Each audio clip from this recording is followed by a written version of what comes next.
तो जी हाँ दोस्तों, जैसा कि आपने पढ़ा कि अब आपको जीरो फाइनेंस की नॉलेज है, तब भी आप शेयर मार्केट में इन्वेस्ट करके लाखों रुपए कमा सकते हैं। तो आज मैं आपको बताऊंगा ऐसे शेयर जिसमें आप बिना शेयर मार्केट के नॉलेज के भी, बिना फाइनेंस के नॉलेज के भी आप एक बेहतर इन्वेस्टमेंट के लिए शेयर ढूंढ सकते हैं, जो आपको एफडी से 5 से 10 गुना ज़्यादा रिटर्न दे सकती है।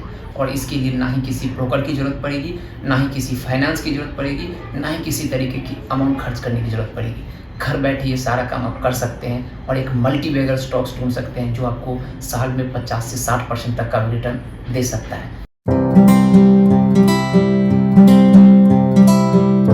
तो मैं हूं आपका दोस्त सीए सुदर्शन झा और आपको बताऊंगा कैसे आप एक मल्टी बैगर स्टॉक्स ढूंढ सकते हैं जीरो फाइनेंस नॉलेज होने के बाद भी। सबसे पहले आपको इस चैनल को लाइक एंड सब्सक्राइब करना है, जो आप जरूर कीजिएगा। और हाँ, इस वीडियो को स्टार्ट से एंड तक पूरा देखिएगा ताकि आपको समझ में आ सके, क्योंकि अगर आपने पार्ट मिस कर दिया तो आप गलत स्टॉक चूज़ कर लेंगे। तो दोस्तों, अक्सर आपने देखा होगा कि यूट्यूब पे कि लोग वीडियो बनाते हैं और बताते हैं कि कैसे वो रातों रात लाखों करोड़ रुपए शेयर मार्केट से कमा रहे हैं। तो क्या ये शेयर मार्केट से कमाना इतना पैसा मुमकिन है? जी बिल्कुल मुमकिन है। लेकिन आपको ये भी पता होगा कि जो लोग ऐसे बताते हैं कि उन्होंने लाखों हज़ारों रुपए कमाया, उनको या तो अच्छी फाइनेंस की नॉलेज होती है, या वो चार्टर्ड अकाउंटेंट होते हैं, सीए, सीएस, सीडब्ल्यूए होते हैं, या फिर एक फाइनेंस बैकग्राउंड से होते हैं जिनके पास ढेर सारे नॉलेज होते हैं फाइनेंस के। लेकिन अगर आपके पास फाइनेंस की नॉलेज नहीं है तो आप इन्वेस्ट नहीं कर पाते हैं। ऐसे में आप क्या करते हैं, अमाउंट इन्वेस्ट करने के लिए किसी ब्रोकर को चूज़ करते हैं। ब्रोकर आपको सलाह देता है कि आप इस कंपनी में इन्वेस्ट कीजिए, अगर आप इस कंपनी में इन्वेस्ट करेंगे तो आपको अच्छा रिटर्न मिलेगा, और आप ब्रोकर के कहने पर आप वहाँ इन्वेस्ट कर देते हैं। और होता क्या है, साल भर बाद वो आपके पैसे डूब जाते हैं और आपको शेयर मार्केट से भी भरोसा उठ जाता है एंड उस ब्रोकर से भी भरोसा उठ जाता है। लेकिन उतने पैसे डूबने के बावजूद भी आपके पास जीरो नॉलेज होता है और आप फिर से वहीं होते हैं जहां आप 1 साल पहले थे। तो आज मैं आपको वो पूरा प्रोसेस बताऊंगा जिसमें ना किसी ब्रोकर की ज़रूरत पड़ेगी, ना किसी लॉस की ज़रूरत पड़ेगी, ना किसी तरीके का इन्वेस्टमेंट एक्स्ट्रा करना पड़ेगा आपको ये नॉलेज पाने के लिए, और आप घर बैठे ही सारा काम कर सकते हैं। सबसे पहले तो आपको आपके पास डीमैट अकाउंट होना चाहिए, जो कि बहुत ज़रूरी है। तो डीमैट अकाउंट के बिना तो आप इन्वेस्ट ही नहीं कर सकते हैं। तो सबसे पहले आपको कोई भी कंपनी का एक डीमैट अकाउंट ओपन करवाना है। अगर आपको एंजल ब्रोकिंग का डीमैट अकाउंट ओपन करवाना है तो नीचे डिस्क्रिप्शन में लिंक दिया गया है, वहाँ से आप अपना एंजल ब्रोकिंग का अकाउंट ओपन करा सकते हैं। स्टेप नंबर 2, अगर आप किसी कंपनी में इन्वेस्ट करना चाहते हैं तो सबसे पहले आपको देखना होगा कि उस कंपनी की अभी डिमांड क्या है, 10 साल बाद डिमांड क्या होगी और 50 साल बाद डिमांड क्या होगी। लेकिन इसके अलावा कुछ चीज़ें मैं बता रहा हूँ जो आपको ध्यान देना है। आपके आसपास में, आपकी जहाँ आपकी ऑफिस है या आपके सराउंडिंग्स में लोगों के बीच में कुछ कंपनियाँ ऐसी होती है जो बहुत पॉपुलर होती है। उन कंपनीज़ को बारे में आपको देखना है और देखना है फ्यूचर में इसकी डिमांड कितनी होगी। फॉर एग्जाम्पल, प्लास्टिक बनाने वाली कंपनी अभी भी अच्छी खासी प्रॉफिट कमा रही है, लेकिन दुनिया की बहुत सारी कंट्रीज़ ने प्लास्टिक बैन कर दिया है और फ्यूचर में लगभग सारी कंट्रीज़ प्लास्टिक बनाना बैन कर देगी। ऐसे में प्लास्टिक की कंपनीज़ को नुकसान होने वाला है और वो डूब जाएगी पूरी तरीके से। आपको ऐसी कंपनी में इन्वेस्ट नहीं करना चाहिए जिनका फ्यूचर नहीं है। वही दूसरी तरफ देखें तो पूरी दुनिया में अभी डिमांड में चल रहा है आर्टिफिशियल इंटेलिजेंस कंपनी, यानी एआई बेस्ड कंपनी। यहाँ तक कि गूगल ने भी अपनी एआई बेस्ड एप्लीकेशंस लॉन्च कर दी है। तो फ्यूचर में इसकी डिमांड बहुत ज़्यादा होने वाली है। इससे रिलेटेड कंपनीज की डिमांड बहुत ज़्यादा होने वाली है। तो यानी इस कंपनी का ग्रोथ फ्यूचर में बहुत ज़्यादा है। ऐसी कंपनीज आपको ढूंढनी पड़ेगी और उस कंपनी में आपको इन्वेस्ट करने के लिए सोचना पड़ेगा। हालांकि ये दोनों मैंने एग्जांपल्स के लिए बताए हैं, ऐसे बहुत सारी कंपनीज हैं जिनके फ्यूचर में डिमांड हो सकती है। उसके बाद दूसरा काम आपको है जो थोड़ा टेक्निकल है, आपको करना पड़ेगा। लेकिन हाँ, अब भी आपको फाइनेंस की नॉलेज नहीं चाहिए, वो है मार्केट कैपिटलाइजेशन। तो ये आपको कैसे पता चलेगा कि आप किसी कंपनी का मार्केट कैपिटलाइजेशन क्या है और वो होता क्या है। जैसा कि मैंने आपको बताया, मार्केट कैपिटलाइजेशन का मतलब होता है किसी कंपनी की कैपिटल कितनी है स्टॉक मार्केट में, उसको मार्केट कैपिटलाइजेशन बोलते हैं। लार्ज कैप कंपनीज वो कंपनीज होती है जिसकी कैपिटल 20,000 करोड़ से ज़्यादा होता है। मिड कैप कंपनीज वो होती है जिनकी कैपिटल 500 करोड़ से ऊपर एंड 20,000 करोड़ तक होती है, और जो 500 करोड़ से नीचे होते हैं उसको स्मॉल कैप कहते हैं। तो ये तीनों कैटेगरीज स्टॉक मार्केट में बनाया हुआ है, जिसके बेसिस पे हम तय करते हैं कि मार्केट कैपिटलाइजेशन कितनी है कंपनी की और वो कौन सी मार्केट कैप में फॉल करती है। अब होता क्या है, अब आपको डिसाइड करना पड़ेगा कि आपको मिड कैप वाली कंपनीज में इन्वेस्ट करनी है, लार्ज कैप वाली इन्वेस्टमेंट कंपनीज में इन्वेस्ट करनी है, या फिर आपको स्मॉल कैप में करनी है। ये सारी आपको डिसाइड करनी होगी। हालाँकि मैं थोड़ा बहुत आपको जानकारी दे देता हूँ, बाकी मैं आपको लाइव करके दिखाऊँगा कि कैसे आप mid cap, large cap, small cap companies के बारे में पता कर सकते हैं। तो लार्ज कैप कंपनीज़ वो कंपनीज़ होती है जहाँ रिस्क बहुत ज़्यादा नहीं होता है, तो रिटर्न भी बहुत ज़्यादा नहीं होता है। यानी वो कंपनी जो एक अच्छे ग्रोथ लेवल पे जा चुकी होती है एंड वहाँ ग्रोथ लेवल भी कम होता है, रिस्क लेवल भी कम होता है। लार्ज कैप कंपनी जहाँ रिस्क एंड रिवॉर्ड दोनों कम है, वहीं स्मॉल कैप कंपनीज़ में रिस्क भी बहुत ज़्यादा है एंड रिटर्न की भी कोई लिमिट नहीं है। एंड तीसरा होता है मिड कैप कंपनीज़, यानी जिसमें रिस्क भी है, ग्रोथ भी है, दोनों है। तब आपको डिसाइड करना पड़ेगा आप कितना रिस्क ले सकते हैं, कितना आपको इनकम चाहिए। उस बेसिस पे आप तय करेंगे कि आपको mid cap, large cap and small cap invest करना है। और हाँ, मैंने आपको बताया है कि आप कैसे ढूंढेंगे, तो ये मैं आपको लाइव करके दिखाऊंगा। तो अब आपने मार्केट कैप से तय कर लिया कि आपको किस तरह की कंपनी में इन्वेस्ट करनी है। अब अगला आपका पड़ाव है कि अगर आपने एक बार मार्केट कैप तय कर लिया, तो आपको ये देखना है कि कंपनी की प्रॉफिट की ग्रोथ कितनी है, इनकम की ग्रोथ कितनी है। तो आपको कंपनी की ग्रोथ देखनी है कि कंपनी ने पिछले 5 साल में कितने ग्रोथ किया है। उसके लिए आपको कंपनी की बैलेंस शीट देखनी पड़ेगी। आप कहेंगे मुझे बैलेंस शीट समझ में नहीं आती है, तो मैं आपको एक आसान तरीका बताऊंगा जिससे सारी चीज़ें आपको एक साथ परोसा हुआ मिल जाएगा एंड आप सब चीज़ें एक साथ देख सकते हैं। तो आपको कंपनी की बैलेंस शीट से 5 साल की बैलेंस शीट उठा के वहाँ से आपको ग्रोथ देखना पड़ेगा कि कंपनी ने ग्रोथ कितना किया। अगर कंपनी लगातार ग्रोथ कर रही है, इसका मतलब कंपनी प्रॉफिटेबल है एंड फ्यूचर में और भी ज़्यादा ग्रोथ करेगी एंड आपको अच्छा रिटर्न मिलेगा। लेकिन अगर कंपनी की ग्रोथ नेगेटिव जा रही है, इसका मतलब कंपनी डूब जाएगी और इस तरह की कंपनी में आपको इन्वेस्ट नहीं करना है। अब आप कहेंगे यार मैं सिर्फ आपको थ्योरी बता रहा हूँ, प्रैक्टिकल नहीं दिखा रहा हूँ, तो इसलिए मैं सीधे आपको लेके चलता हूँ कंप्यूटर की स्क्रीन पर और वहाँ आपको पूरा प्रोसेस दिखाऊंगा एक एक करके कि कैसे आप बहुत ही आसान तरीके से बिना किसी फाइनेंस की कैलकुलेशन XYZ या किसी भी तरीके की कैलकुलेशन के कैसे आप ये सारी चीज़ें ढूंढ सकते हैं और इन्वेस्टमेंट का सही स्टॉक चूज़ कर सकते हैं।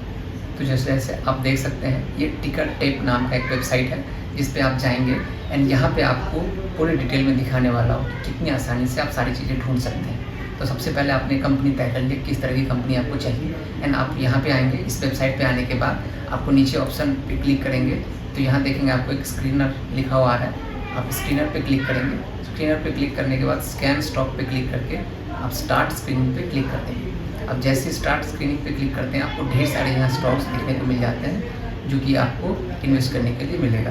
अब आपको करना क्या है, इसमें चूज़ करना है कि कौन से स्टॉक में आपको सेलेक्ट करना है। हालांकि आप यहाँ डायरेक्ट स्टॉक के बारे में सर्च करके भी पता कर सकते हैं कि किस तरीके का स्टॉक आपको चाहिए। अगर मान लीजिए कोई स्पेशली आपको पता है कि आपको इस तरह की कंपनी में, जैसे मैंने बताया आपको कि अगर किसी कंपनी की ग्रोथ अच्छी है फ्यूचर में और आपको लगता है इस कंपनी में इन्वेस्ट करनी चाहिए, तो डायरेक्ट आप यहाँ सर्च करके भी निकाल सकते हैं उस कंपनी के बारे में। ठीक है, बट मैं यहाँ बेसिक बता रहा हूँ आपको किस तरीके से कोई कंपनी के बारे में ढूंढना है। तो यहाँ ढेर सारी कंपनीज है। यहाँ पे आप देख सकते हैं 3 ऑप्शन है, small cap, mid cap and large cap. इसके अलावा यहाँ पे स्क्रॉल का भी ऑप्शन है कि आपको कितने लेवल की कंपनीज की कितनी की कैपिटल हो जिसमें आपको इन्वेस्ट करना है, तो वो भी आप यहाँ कर सकते हैं। तो जैसा कि आपको बताया मैंने, स्मॉल कैप अगर आपको बहुत ज़्यादा रिस्क लेना है तो स्मॉल कैप कंपनी में इन्वेस्ट कर सकते हैं, क्योंकि रातों रात 1000 गुना प्रॉफिट भी दे सकता है, 1000 गुना लॉस भी दे सकता है। तो ये चीज़ें आपको स्मॉल कैप में देखने को मिलेगी। मिड कैप में बात करें तो मिड कैप की कंपनीज़ में ये लिमिट आ गई, यहाँ से यहाँ तक दिख रहा है। एंड लार्ज कैप में यहाँ लार्ज कैप की कंपनीज आ गई। तो मान के चलते हैं कि अभी हम स्मॉल कैप में बहुत ज़्यादा लॉस है और लार्ज कैप में बहुत ग्रोथ नहीं है, तो मिड कैप में चलते हैं। मिड कैप की कंपनीज यहाँ पे ढेर सारी आ गई, जैसा कि आप देख रहे हैं। अब मैंने अगला चीज़ आपको बताया कि आपको क्या देखना है, कंपनी की ग्रोथ देखनी है। तो कंपनी की ग्रोथ देखने के लिए आप क्या करेंगे, यहाँ पे बहुत सारे फिल्टर्स दिख रहे हैं, आप फिल्टर पे क्लिक करेंगे। यहाँ फिल्टर पे क्लिक करके ढेर सारे ऑप्शन आपको दिख रहे हैं कि कंपनी के बारे में। ठीक है, तो जैसा कि आप यहाँ पे आएंगे एंड प्रॉफिटेबिलिटी पे क्लिक करेंगे तो आपको 5 ईयर का return, average return on asset investment दिख रहा है। तो आप इस पर अगर क्लिक करते हैं तो आपको 5 ईयर का एवरेज रिटर्न ऑन इन्वेस्टमेंट दिख जाएगा।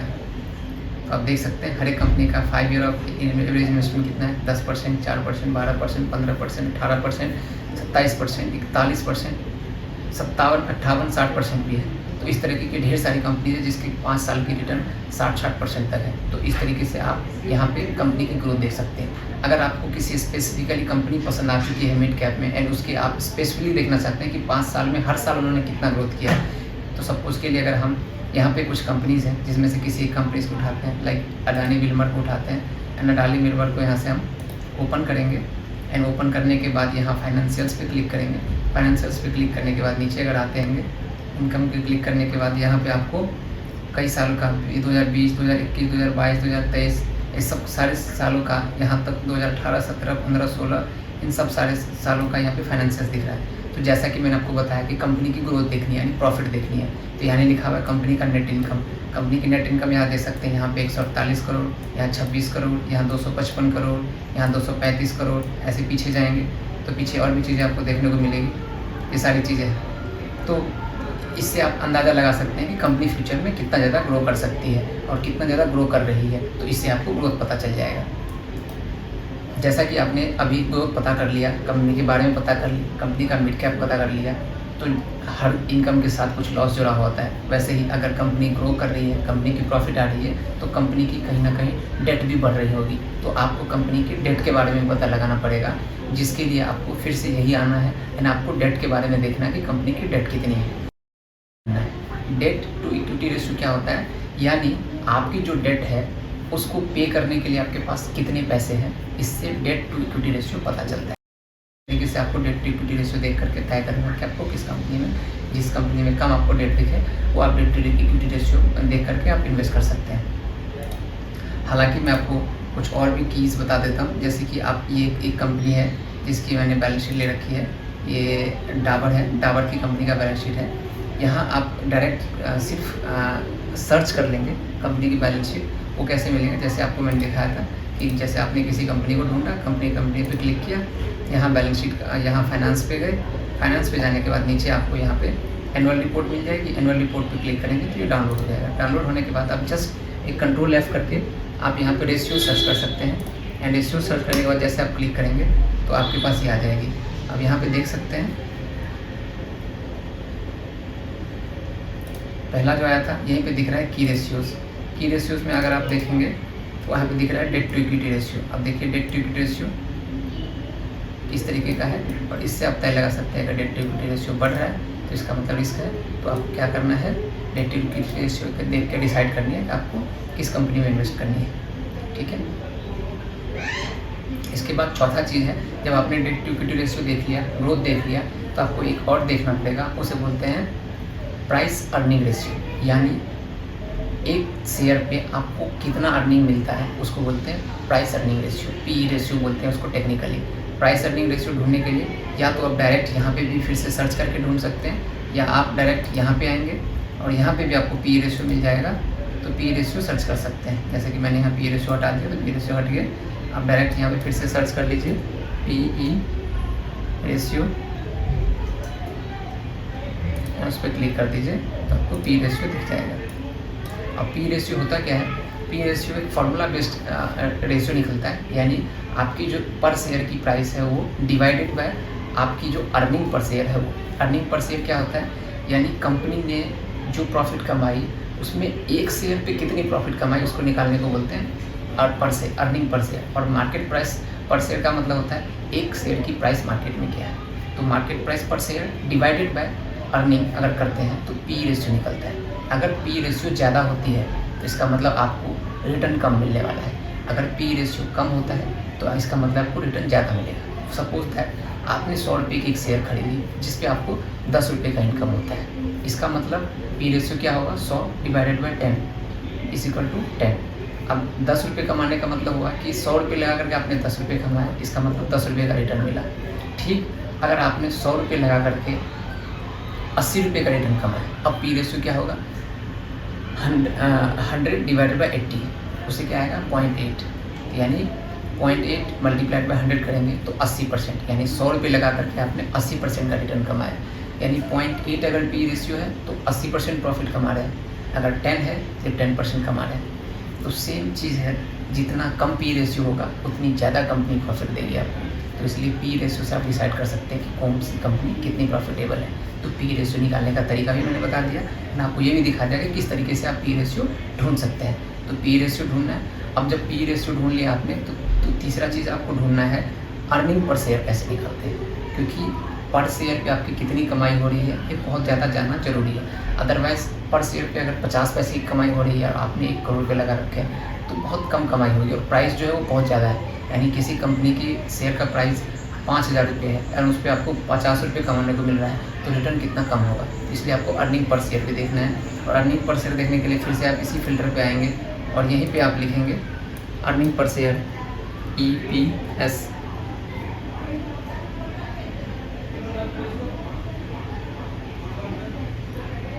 आप चाहें तो डायरेक्ट 5 ईयर का EPS भी देख सकते हैं। यहाँ 5 ईयर का earning per share growth 7%, 8%, 24%, 70%, minus में भी है 44%, इस तरीके से है। तो यहाँ से आप अर्निंग पर शेयर देख के भी लगा सकते हैं। अगर अर्निंग पर शेयर जितना ज़्यादा होगा उतना अच्छा होगा।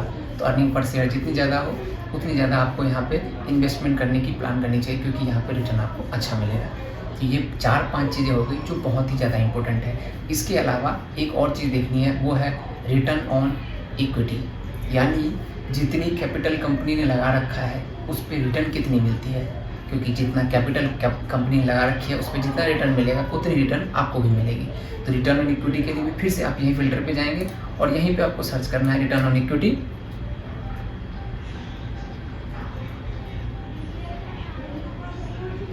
ठीक है, आप रिटर्न ऑन इक्विटी लिखेंगे। 5 ईयर्स का एवरेज भी मिल रहा है, या आप डायरेक्ट चाहे तो ये भी लगा के देख सकते हैं। आपको जिसकी रिटर्न एवरेज रिटर्न इन्वेस्टमेंट ज़्यादा हो, डेट टू इक्विटी जिसका लो हो, पी रेशियो जिसका लो हो, रिटर्न इन्वेस्टमेंट जिसका हाई हो, इस तरीके से ढूंढेंगे तो देखिए आपको यहाँ पे 3 कंपनीज दिख के आ रही है, यानी कितनी ज़्यादा शॉर्ट हो गई और आपको साफ साफ दिख रहा है कि इन कंपनीज में अगर आप इन्वेस्ट करेंगे तो आपको पी रेशियो ज़्यादा है, कम है, तो यहाँ पर आपको रिटर्न भी ज़्यादा मिलेगी। हिस्टोरिकल ग्रोथ भी देखिए 35%, 23% है। एवरेज रिटर्न ऑन इक्विटी भी देखिए 20% आ रही है। रिटर्न ऑन इक्विटी भी 25 से 26 से 28% तक आ रही है। तो इससे आप डिसाइड कर पाएंगे कि किस तरह की कंपनी में इन्वेस्टमेंट करनी चाहिए। इसके अलावा एक और चीज़ है जो आपको थोड़ा सा एफर्ट लगाना पड़ेगा कि आपको मार्केट से अपडेट रहना पड़ेगा, यानी किसी कंपनी के बारे में क्या न्यूज़ आता है ये भी आपको ध्यान देना पड़ेगा। हालांकि छोटी मोटी न्यूज़ आती रहती है, वो आपको कंसीडर नहीं करना है, लेकिन कोई बड़ी न्यूज़ आ गई तो आपको पक्का कंसीडर करना है, क्योंकि ये सारे फैक्टर्स वहाँ गलत हो जाते हैं जहाँ कोई बड़ी न्यूज़ आ जाती है। फॉर एग्जाम्पल आपने भी देखा होगा अडानी केस में, अडानी के केस में जब न्यूज़ आई उसके बाद अडानी की कोई सी भी कंपनी हो, कोई भी कंपनी नहीं बची गिरने से, और वो सारी कंपनी टूट गई। तो इस तरह के कोई न्यूज़ आता है तो उसको भी आपको ध्यान में रखना है। और ये सारे कैटेगरीज आपको एक ही वेबसाइट पे एक ही जगह सब कुछ इकट्ठा करके दिया जा रहा है, और ये सारी चीज़ें अगर आप फिल्टर करके करेंगे तो एकदम बेस्ट स्टॉक आपको चूज़ करने को मिल जाएगा। एंड आप सामने देख रहे हैं एक गजब की ग्रोथ मिलेगी, और गजब की ग्रोथ मिलने से आपको एक अच्छा प्रॉफिट मिलेगा। इसमें ना आपको किसी ट्रेडर की ज़रूरत है, ना किसी ब्रोकर की ज़रूरत है, ना किसी एडवाइज़र की ज़रूरत है, एंड बिल्कुल ही फ्री है। तो ये सारे काम करके आप बेहतर रिटर्न पा सकते हैं, एंड ग्रोथ ही ग्रोथ होगा। अगर आपको ये वीडियो अच्छी लगी हो तो प्लीज़ इसे लाइक एंड सब्सक्राइब जरूर कीजिएगा। अगर आपको फिर भी कोई डाउट हो तो आप मुझे कमेंट कर सकते हैं, मेरा नंबर भी दिया हुआ, मुझे कॉल कर सकते हैं, ताकि मैं आपको और भी बेहतर जानकारी दे सकूं। और हाँ, ये सारी जानकारी मैंने आपके नॉलेज के लिए दिया है, इसका पर्पस किसी भी तरीके से आपको एडवाइस देना नहीं है। अगर फिर भी आपको कोई प्रॉब्लम होती है तो आप मुझे जरूर कंसल्ट कर सकते हैं। तब तक के लिए जय हिंद।